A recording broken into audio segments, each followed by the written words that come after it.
রমজানে 15 দিনে তারাবিতে কোরআন খতম নিয়ে সংক্ষিপ্ত আলোচনা করে আমাদেরকে ধন্য করবেন। 15 দিনের রমজানে তারাবিতে খতম করা হারাম না, জায়েজ। ডেলি কমপক্ষে 2 বার তো পড়তে হবে।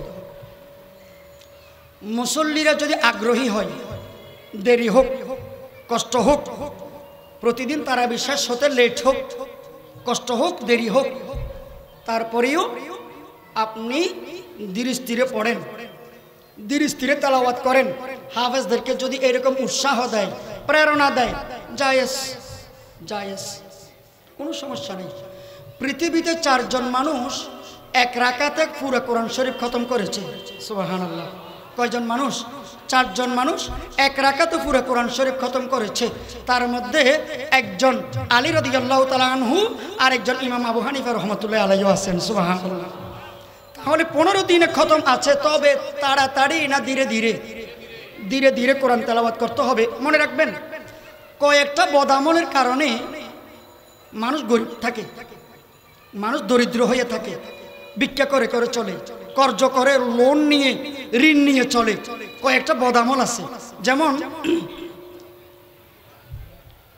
যেখানে পেশাব করেন সেখানে অজু করেন, যেই ট্যাপে পেশাব করে পানি খরচ করেন এই ট্যাপের মধ্যে অজু করেন। এটা ঠিক না, এটা বর্জন করতে হবে।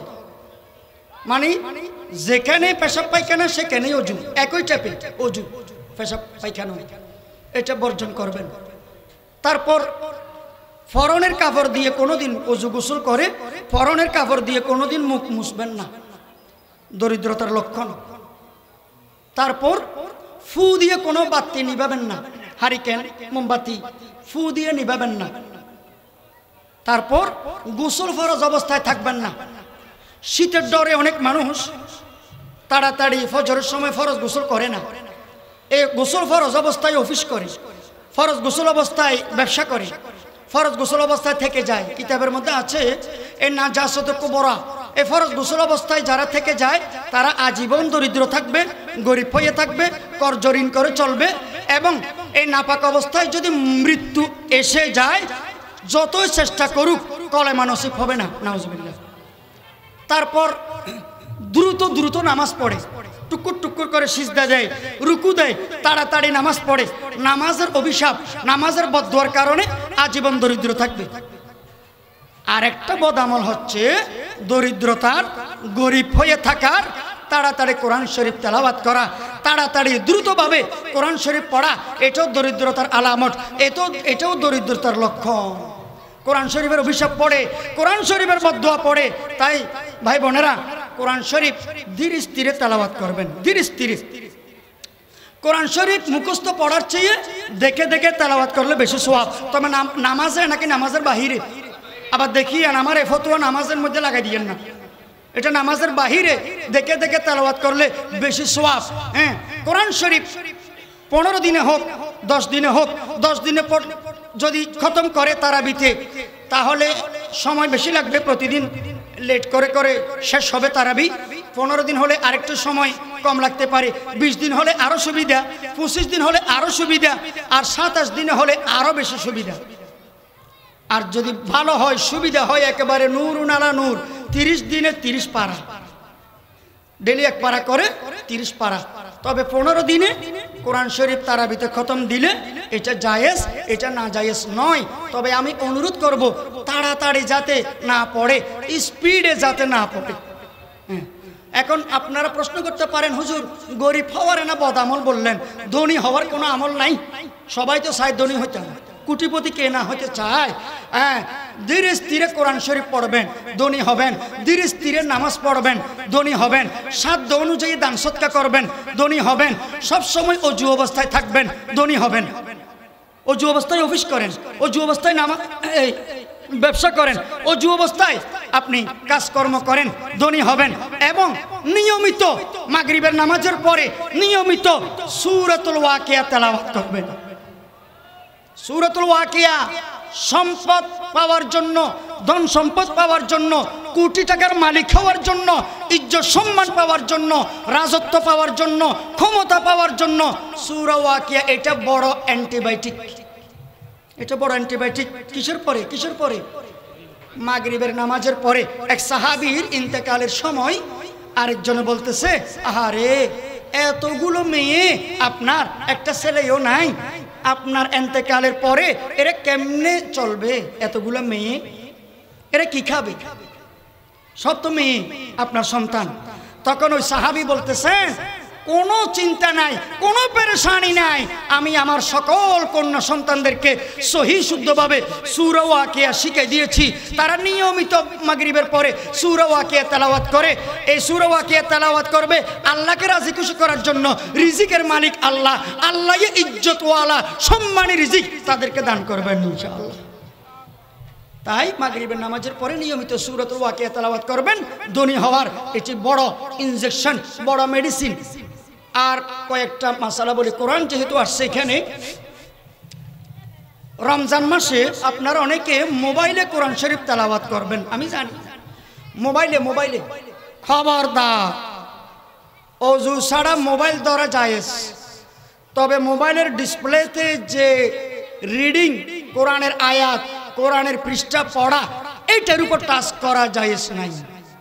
মোবাইল ধরতে পারবেন কিন্তু রিডিং এর উপরে আঙ্গুল চালাইতে পারবেন না, টাচ করতে পারবেন না। ডিসপ্লে থাক, একটা গ্লাস মোবাইলে আছে, তারপরেও টাচ করতে পারবেন না। মনে রাখবেন, অনেকে মোবাইলে খতম দেন। মোবাইলে কোরআন খতম দেওয়া জায়েজ, দেখে দেখে মোবাইলে তেলাওয়াত করা কোরআন শরীফ সম্পূর্ণ জায়েজ। তবে ওযুর সাথে নাকি ওযু ছাড়া? ওযুর সাথে টাচ করবেন। আরেকটা মাসালা, মোবাইলের ডিসপ্লেতে কোরআনের পৃষ্ঠা দৃশ্যমান অবস্থায়, রাখা অবস্থায় এটা ডিসপ্লেতে আছে, আউট করার নাই, সরান নাই, এটা আছে, দেখা যাচ্ছে। এমত অবস্থায় টয়লেটে যাওয়া, পেশাবখানায় যাওয়া জায়েজ না? না জায়েজ? হালাল না হারাম? হারাম। এটা ডিসপ্লে থেকে আউট করে ফেলবেন। সামনে রমজান আসতেছে, মোবাইলের সাথে কোরআনের সাথে আপনাদের সম্পর্ক হবে, ঘনিষ্ঠতা আসবে। এই জন্য বলতেছি, আরও একটা জরুরি মাসালা শিখে ফেলেন। সেটা হচ্ছে কোরআনের রিংটোন, কোরআনের কেরাত, কোরআনের হাদর, কোরআনের পড়া মোবাইলের রিংটোন দেওয়া জায়েজ নাই, মোবাইলের কলটোন দেওয়া জায়েজ নাই। বলে হুজুর আপনাকে তো মারার দরকার, আমি কোরআনকে মহব্বত করি, মোবাইলের রিংটোন দিছি আর আপনি মানা করেন। আমার মোবাইলে কল আসলে কত মজা লাগে, কোরআন শুনি, আর আপনি নিষেধ করেন। কেমন হুজুর? শোনেন, ইসলাম আবেগ দিয়ে না বিবেক দিয়ে? আবেগ দিয়ে না বিবেক দিয়ে? দলিল ছাড়া না দলিল সহ? দলিল সহ ইসলাম। আমাদের কিছু ভাই আছে, কিছু বেদাতি ভাই আছে, এরা মানুষ একটা বলে খার ফেসাব, সে মনে করতেছে এগুলো রমসা। আর একটা খার ফাইকানা, সে মনে করতেছে এগুলো হালুয়া। আমাদের কিছু ভাই আছে আবেগ আবেগে আর কি করতেছে, বেদাত বেদাত মনে করতেছে যেগুলো সুন্নত। আছে না নাই? এরকম কিছু আছে। আবেগ দিয়ে নেই, হ্যাঁ ইসলাম বিবেক দিয়ে আমল করতে হবে। তাহলে মোবাইলে যদি আপনি কোরআনের রিংটোন, কোরআনের হাদর, কোরআনের কেরাত কলটোন দেন, রিংটোন দেন, আপনি আছেন টয়লেটে, আপনি আছেন পেশাবখানায়, আপনি আছেন ডিল আবার টিস্যুধর অবস্থায়, এমত অবস্থায় নাপাক জায়গায় মোবাইলের যদি কল আসে, কোরআন সেখানে বাঁচবে কি বাঁচবে না? তাহলে কোরআনের ইজ্জত হলো না বেইজ্জত হলো? সাবধান, সাবধান। এখন আপনি বলতে পারেন হুজুর, প্রশ্ন, আমি টয়লেটে মোবাইল নিব না, আমি পেশাবখানায় মোবাইল নিব না, আমি রুমে রেখে যাব। তারপরেও সমস্যা। কি সমস্যা? আপনার মোবাইলে কল আসছে, আয়াত একটা শেষ হয় নাই, আয়াতের অর্ধেকের মধ্যে রিসিভ করে ফেলছেন মোবাইল।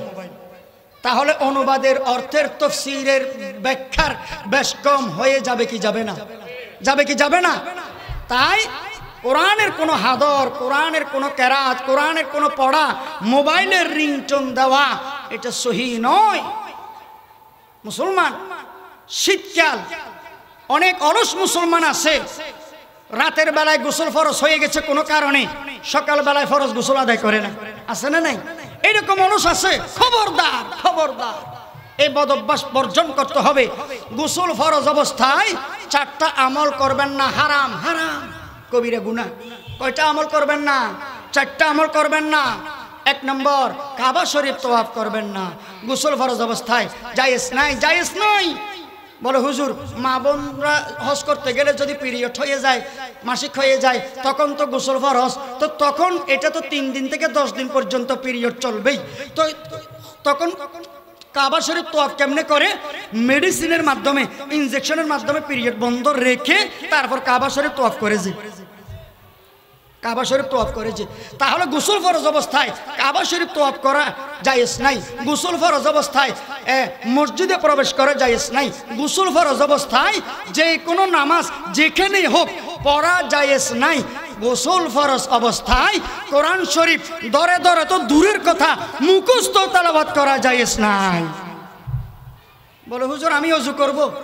আরে ভাই, ওযু তোমার উপর গোসল ফরজ, ওযু কি আবার?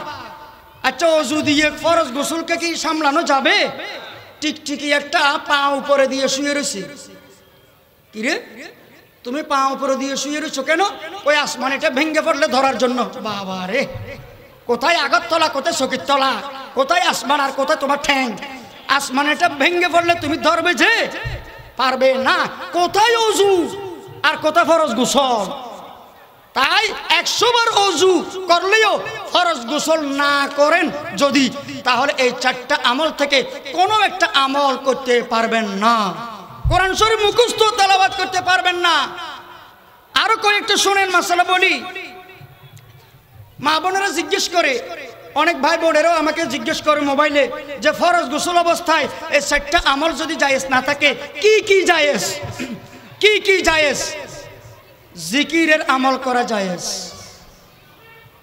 গোসল ফরজ অবস্থায়, দুরূদ শরীফের আমল করা জায়েজ, তাসবিহ তাহলিলের আমল করা জায়েজ, কাউকে সালাম দেওয়া জায়েজ, সালামের উত্তর দেওয়া জায়েজ, এবং মুসলিম দোয়ার আমল করা জায়েজ।